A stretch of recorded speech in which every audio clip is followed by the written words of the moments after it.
We are joined by Sara Roversi. She is the founder of the Future Food Network. She's an expert in the field of food sustainability. Italy, as we all know, has been the epicenter of extreme concern for the COVID crisis. People are in self-isolation. There are issues with gaining access to food, as in many countries. But Sara will be able to tell us more about that. Sara, are you there? Yeah, absolutely. Fantastic. Hi. All yours. Good. So thank you so much, first of all, for having me in this amazing conversation. I feel pretty connected with Boma, Japan, and Tokyo, because over there we have part of our Future Food family as well. So at the beginning of January in China, I was in China and Tokyo as well. And so I actually had the chance to see what was happening. But me too, I was completely underestimating actually what is happening around. And now we are in Italy facing a situation that is very, very tough. We are losing around 700 people per day. And I never experienced a war on my life, of course, but of course, I also have some grandparents and grandmas that are telling me how the war was. And when I'm hearing their stories, of course, I'm also seeing that the world has enemies that have a face, and you are feeling the enemy arriving. Nowadays, actually, this enemy is invisible. And sometimes it's hidden in between our loved ones, between hugs, between acts of kindness. And of course, the social pattern, like someone was saying before, of our country is something that is making the effect of this virus exponential, because we are a very warm country. So in these days, what we see is that this situation is highlighting all the essentials of our life. And of course, this virus is highlighting all the invisible things that sometimes we consider unuseful or basics. And one of them, of course, is food. It's food, and in these days, we are feeling the basic needs of our life. And in these days, more than ever, the topic of food safety and food security are the hottest topic. The first reaction that everybody had was to source food. Then something that is happening in these days is that we are strongly reconnected with food, in a sense that living in homes, we're starting now the fourth week of complete lockdown. Living at home, we're starting to cook. We're starting to cook for ourselves and understanding more and more how food affects on our body. And so these things that we are all living is letting us understanding which are the basic needs we have, and is giving a set of priorities. And if we think about food and we think about the pyramid, the Maslow pyramid, food is at the basic one. But then after we secure our food, after we have access to safe food, we have to think about how we're going to manage the next months.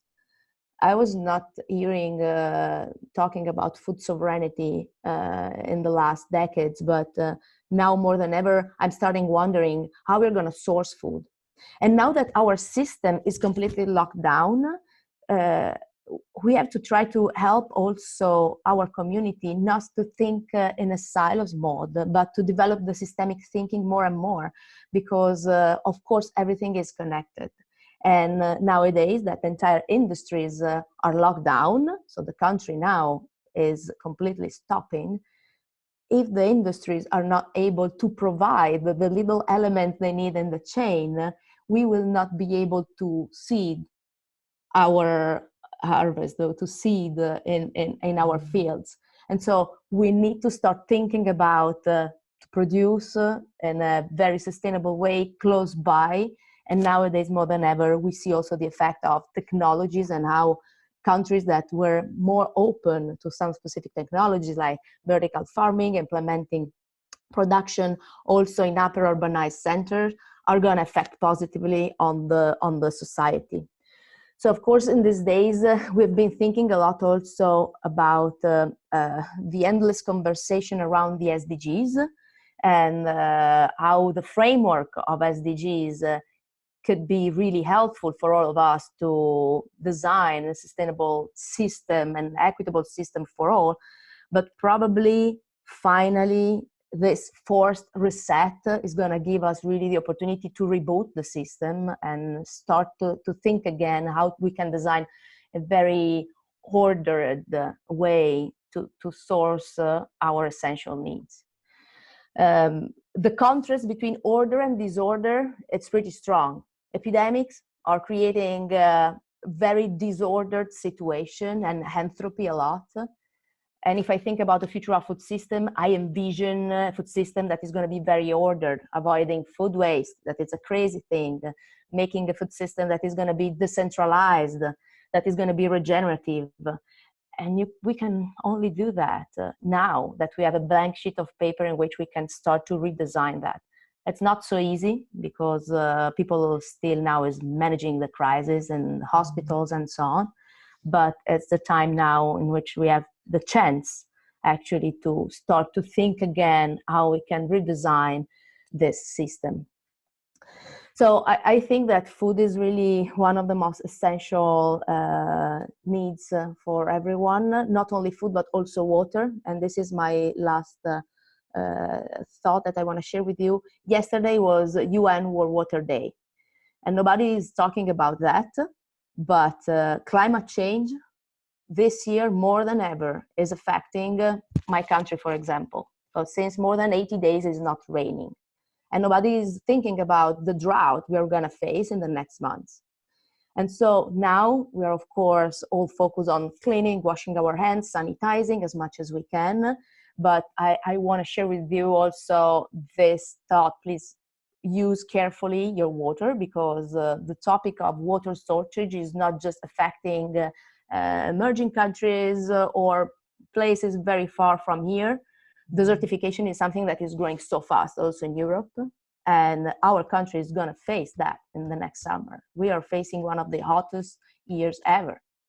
So we need to develop more and more this kind of very broad perspective, and what Daniel is doing with the simulation at the Prosperity Exchange, this is something that is so much needed and can help all of us to think about what's going to be the effect of a crisis like that.